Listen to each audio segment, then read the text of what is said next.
அதாவது Article 93 says the House shall elect a Speaker of the Lok Sabha. As per Article 19 of the Constitution, it says that the House of the people shall, as soon as may be, choose 2 members to be Speaker and Deputy Speaker so often as the officers become vacant. ஒரே provision தான் ஸ்பீக்கருக்கும் deputy ஸ்பீக்கருக்கும் article 93 தான் provision. ஆகவே இந்த 2 எலெக்ஷனே ஒன்னாவே கூட நடத்திருக்கலாம். நீங்க 2 எலெக்ஷனே நடத்திட்டு இத நீங்க ஒரு கான்சென்சஸ் அடிப்படையில் எதிர்கட்சி கொடுத்துட்டு இத நீங்க பண்ணிக்கலாம். நீங்க ஆசாரி அவர்கள் ஒரு விவரம் தெரிஞ்சவர், நான் தெரியாம பேசுறாருன்னு எனக்கு நான் சொல்ல மாட்டேன். அவர் எக்ஸ்கியூஸ் மீ கொஞ்சம் மிஸ்டீரியஸா பேசுறாரு. பேனலிஸ்ட் வேற, டெப்டி ஸ்பீக்கர் வேற.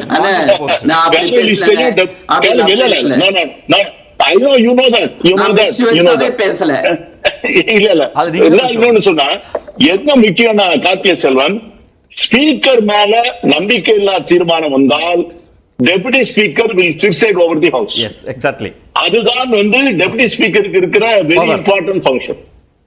உடனே நம்பிக்கை இல்லா தீர்மானம் அட்மிட் ஆன உடனே சபாநாயகர் இறங்கிடணும். The moment a no confidence motion is admitted in the house, he has to step down and deputy speaker will take control. இதுக்கு தான் அவங்க பயப்படுறாங்க. இப்ப சபாநாயகர் ஏன் ஓம் பிர்லாவை போடுறாங்கன்னா அவருக்கு தான் ஆர்எஸ்எஸ் பேக்ரவுண்ட் இருக்கு. அவர் ஒரு சுயம் சேவக். ராம ஜென்ம பூமியில அந்த ராம் டெம்பிள் இஷ்யூல, பாபர் மஸ்ஜித் டெமாலிஷன் இஷ்யூல அவர் ரொம்ப ஆக்டிவா இன்வால்வ் ஆனவர். ஆனா அவர் அவங்க இக்னோர் பண்ண முடியாது. ஆகவே நான் முதல்ல சொன்னேன், புரந்தரேஸ்வரி நேம ஃப்ளோட் பண்ணதே Chandrababu Naidu just to contain him தான்.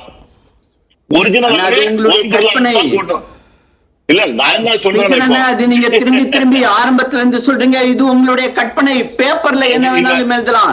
நீங்க நிதிஷ்குமார பத்தி, இவங்க புரந்தரேஸ்வரி பத்தி நீங்க சொல்றதெல்லாம் கற்பனை தான், வேற ஒண்ணு கிடையாது. அபிஷியலா நாங்க எங்கேயாவது வெளியில சொல்லிருக்கோமா? பார்ட்டி சார்பா ஏதாவது ஸ்போக்ஸ் பர்சன்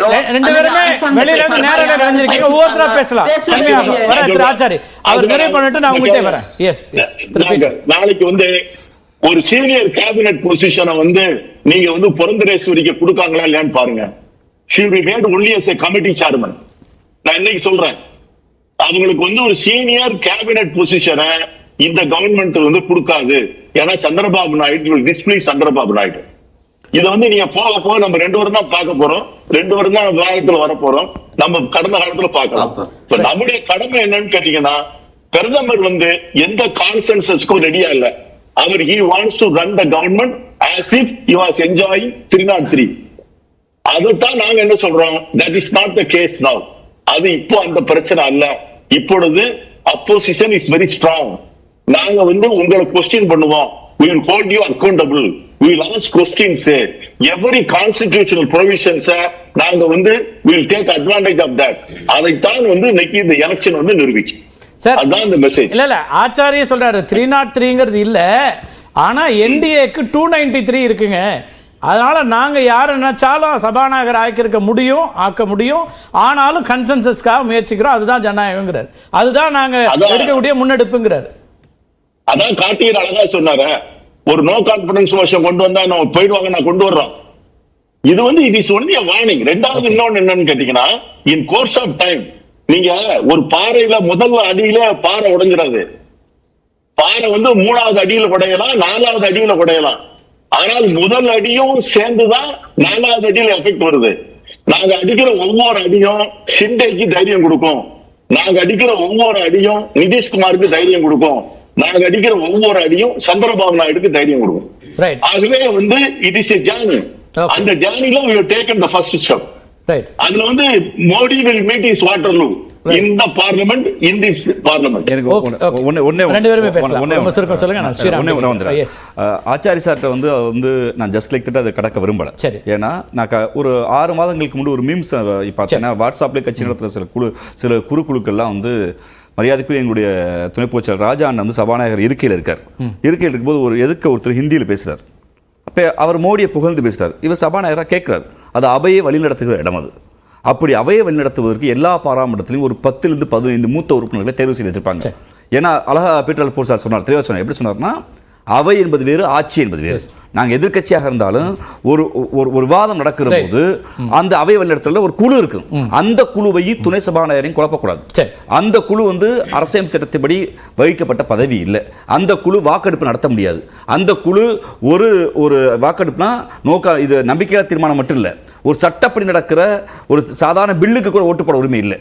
அதை வழிநடத்துகிற உரிமை சபாநாயகருக்கும், சபாநாயகர் இல்லாத போது துணை சபாநாயகருக்கும் அரசமைப்பு சட்டம் கொடுத்திருக்கிற அதிகாரம். அப்ப 5 ஆண்டு அதை கொண்டு வரவே இல்லை. அப்ப நாங்க நீ கேட்கறது ஒரு வாட்ஸ்அப் வதந்திய மீண்டும் ப்ரூவ் பண்ற மாதிரி எப்பவுமே வாட்ஸ்அப்ல பொய் சொல்ற சில கும்பலுக்கு இறை போற தீடி போற வேலையை ஆச்சாரிய அவர்கள் செய்யறாங்க. என்ன செய்யறாங்கன்னா, முடிச்சிடுறேன். அதாவது உங்க எம்பி ராஜா கூட பேர் சொன்னாரு. அப்ப பாக்குற என்ன நினைப்பான், ஆமா இல்ல துணை சபாநாயகர் பதவியே தேவையில்லை, ஒரு குழு போதுன்னு.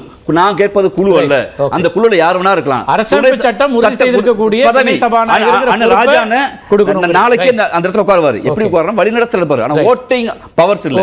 அப்ப ஏன் இந்தியா மாதிரி ஜனநாயக நாட்டில் கொண்டு வந்தாங்கன்னா, எதிர்க்கட்சிகளுக்கு மாற்றான் தோட்டத்து மளிகைக்கு வாசம் ஒன்று பேர் நீங்க சொன்னது போல் எதிர்க்கட்சி மரபுகளுக்கும் அந்த அவையை வழிநடத்துவதற்கு வலிமை வேண்டும். ஓட்டிங் ரைட்ஸ் டிசைட் பண்ற, ஒழுங்கு பண்றது எதிர்க்கட்சிகளுக்கு ஜனநாயக மரபை மோடி பயந்து போனதை ஒழிச்சாரு. ஸ்ரீராம் தான்